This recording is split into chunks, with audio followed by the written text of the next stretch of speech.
So Volume 6 of High School DxD does do a better job at following the anime itself, and I want to make one correction in Volume 5 of my review. In Volume 5, I said that the Sonya raiding game happened in the anime, but it was different. I kind of got muddled up with another raiding game that, again, I had been watching, and no, the Sonya raiding game never happened in the anime. It didn't happen at all. I just kind of got a little bit my wires mixed up. I think I got the Phoenix one mixed up in my head, so correction there. But that kind of makes me more annoyed as well, because what happens in Volume 5 kind of flows into Volume 6 a little bit. Very much in the early stages of Volume 6, there's some conversations between Issei and, of course, some other members from Sonya's team, particularly Horn himself. They talk about some of his accomplishments, some of the injuries that he received, and some of the side effects from it and the fight itself. And I felt it was really interesting because it added a lot of character development, not just to Issei, but also to him as well, and to Sonya as a whole. And I feel like that raiding game was really important for many different aspects when you kind of look at it. It helped Rias, it helped Issei, it helped Sonya, it helped her team, it helped Akeno. It helped in many different ways, in shapes and forms, and I really wanted to see that raiding game in the anime, especially after rereading the actual light novel itself and seeing that play out and being like, hey, this was a really cool raiding game, and it added a lot of emphasis to Sonya. And I could kind of understand if the anime scrapped it because they wanted to focus on the main harem cast with Issei, Akeno, Rias, etc., and not focus on so many side characters, but I feel like that's a really big cop-out, and I really like the fact that DxD has always kind of been one of those animes where, yes, it's very ecchi, yes, it's very fan servicey, yes, it has a lot of weird situations and harem building and silly moments, but it has a lot of interesting character development moments, it has a lot of world building characters, and it doesn't always just emphasize on those ecchi moments, it can build the other characters up, including side characters as well.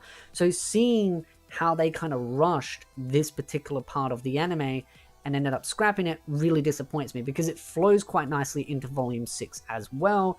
And again, Volume 6 starts off with Irina joining the class itself, then you have the creepy guy, you have the sports day training, then you have the sort of the raiding game pre-stuff with the interviews, and then the raiding game itself, and then the whole trap unfolds.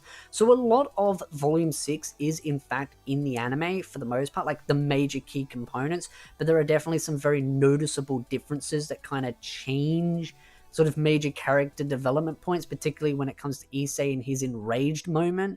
There is some noticeable differences there. There's also some differences between Sensei and, of course, Rias' brother, and some events that play out in that as well. So as much as there are core components that are in the anime from Volume 6, there are also some major events that are also removed, but nowhere near to the same degree as Volume 5. In my head, I'm comparing Volume 5 to Volume 6 and going, okay, which one was worse when it comes to what they took out of the actual light novels and just never put it in the anime? And Volume 5 has massive amount of stuff just completely scrapped and changed and rearranged. But to also note, and this is where it gets even more confusing for anime viewers, is as you start reading through the light novels, is that they don't just take things out of it, they shuffle the story around and the actual order of how things play out. Like, things are completely flipped around.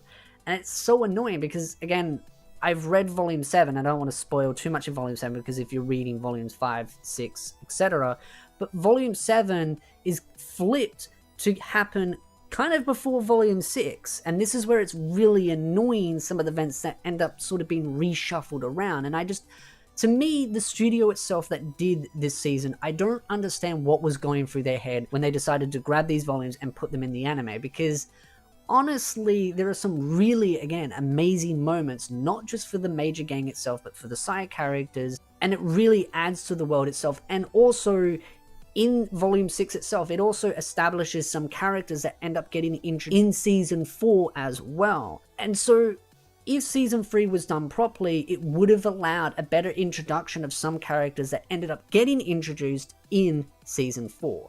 So Season 3 and Season 4 would have flowed really nicely together and made complete sense to the anime viewers, but instead they completely ripped stuff out. And so a part of me almost kind of just wishes that they just redid Season 3.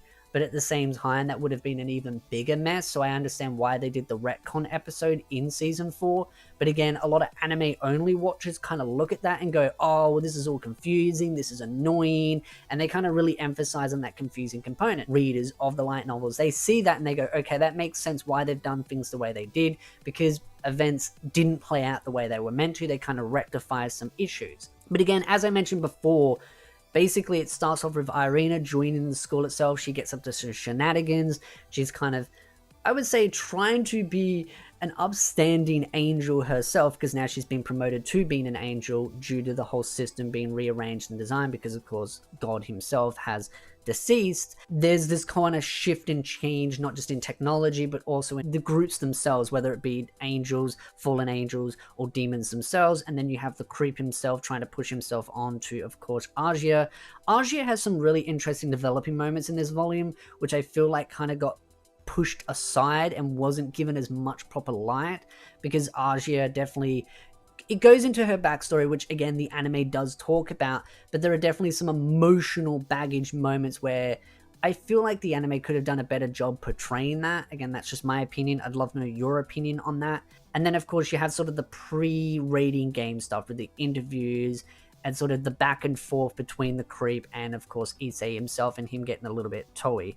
And then you basically get into the rating game and then finding out it's a massive trap, and then the big fight scenes that play out. And then, of course, you have Sensei and then Rias's brother having their back and forth between other members of course, the Chaos Brigade and the sort of rogue elements of the Devil's Society itself, and some of the people that just aren't happy with how things changed. They wanted things to go back the way it was. They wanted their power back. They wanted their authority over the lesser beings. And they're not happy with the fact that they're working alongside the fallen angels and the angels, and then of course the Norse mythology as well, because of course our good Norse fella that has reappeared, he was in the previous volume and now he has reappeared, and he's definitely, I would say, an interesting character to say the least. He's definitely raised some eyebrows, but he reappears, but the Valkyrie chick does not appear in this volume, but in the anime, she gets introduced as a teacher. She gets put into the house itself, and I've got to reread volume 7 to kind of know if that does happen in there, but it just kind of shows the reshuffling and the repacing of everything, and it really throws everything into this kind of mixed bag of emotions, because the fact is that in volume 6, the Valkyrie chick is not introduced. She's not in this volume itself, and she's not in the fight scenes that happen in the trap itself, but in the anime, she is. Now, I can kind of understand that they wanted to introduce her maybe early on in the anime to kind of give, you know, a little bit more warm-up, and at the end of the day, if, by example, she was to be introduced properly into the actual anime itself, she would have been introduced much more later on. But that also being said, the fact that they ended up doing a season 4 meant that you got more screen time for her anyway. But I think what is annoying is the fact that they not just shuffled everything around, they removed major key development moments, and then they completely changed the development that happens for many different characters. So for me personally, I just, as much as I want to love season 3, it's really difficult when you kind of see what's missing from it. I always say I definitely love the opening song for season 3. And again, that's the thing. A lot of Japanese fans understand why this was done, because a lot of them have read the light novels, while the Western fan base, most people have just watched the animes and have not read the light novels. Again, the official English release for the light novels will be coming out soon. We also have Data Live as well. The light novels for that are also coming out next year, so I'm very excited for it. I'd love to know your thoughts in the comment section down below. What did you like out of Volume 6? What are your thoughts about Season 3 and Season 4 and how things were kind of shuffled around? Any and all thoughts are definitely welcome in the comment section down below. But if you like this video, hit the like button, subscribe for more anime content, and I will see you, beautiful nerds, in the next video.